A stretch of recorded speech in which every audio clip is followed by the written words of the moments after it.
In sociolinguistics, different languages or varieties of a language can be sometimes called codes.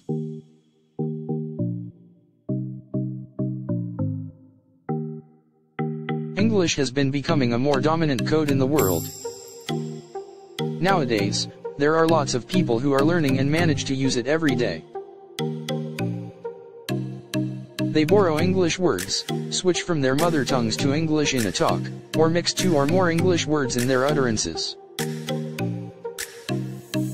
The situation has introduced some sociolinguistic concepts, namely, word borrowing, code switching, code mixing, interferences, and code crossing. Word borrowing. Word borrowing, or also termed loanwords, can refer to any foreign words that are adopted or integrated in a society. Such words are often of technologies or any cultural concepts that are needed by the borrower language. Since the pandemic of COVID-19, English words such as vaccine, masker, hand sanitizer, social distance, have been borrowed and used frequently and widely in many other languages. Code switching. In sociolinguistics, we learn that in a conversation people may switch from using a language in a sentence to using another language in another sentence.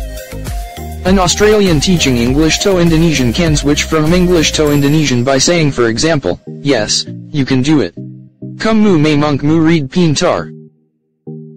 This is an example of code switching. Code mixing. Similar to code switching is known as code mixing. Unlike code switching, however, in code mixing, two different codes are found to be used in a sentence. An English native who speaks Indonesian pretty well may say like, "Jikar memang so easy, si luck can't just do it."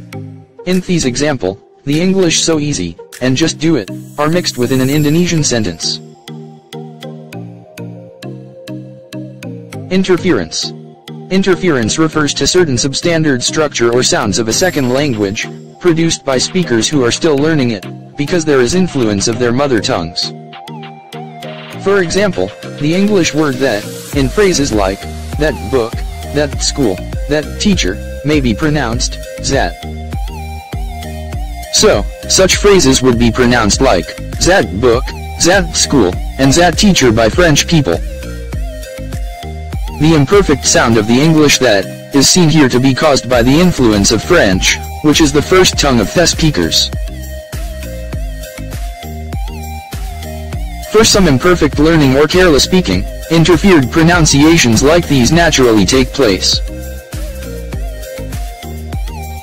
Code crossing. People may have different views about a code. In code crossing, a code being used is claimed by a speaker to be supposed not used by the other. For example, English variety spoken by Afro-Americans, or also known as black people, is sometimes characterized among others with no use of auxiliary have, or has. So, the grammatically correct use of the auxiliaries would be seen as not. Typical feature of black English. Thus, Afro-American speakers often produce utterances like, for examples, "She been here before, we been talking too much, you been damn good." When an Afro-American boy says to his white girlfriend, "You have been damn good," the black boy could be said to do code crossing by his girl, because he used a variety of English, normally not produced by people of his ethnics. This kind of stigmatized language attitude is an example of code crossing.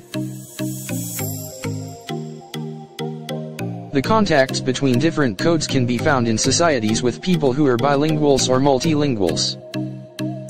Word borrowing, code switching, code mixing, interference, and code crossing are commonly found in the uses of the codes produced by such people. The various kinds of code contacts that they produce are increasingly common. Computers, cell phones, and especially the internet access, have been making them usual.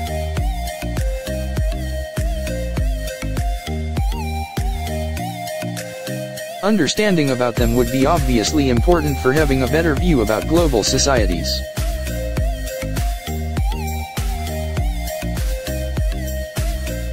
and sociolinguistic studies about them, could be the key to our understanding that all languages are always changing.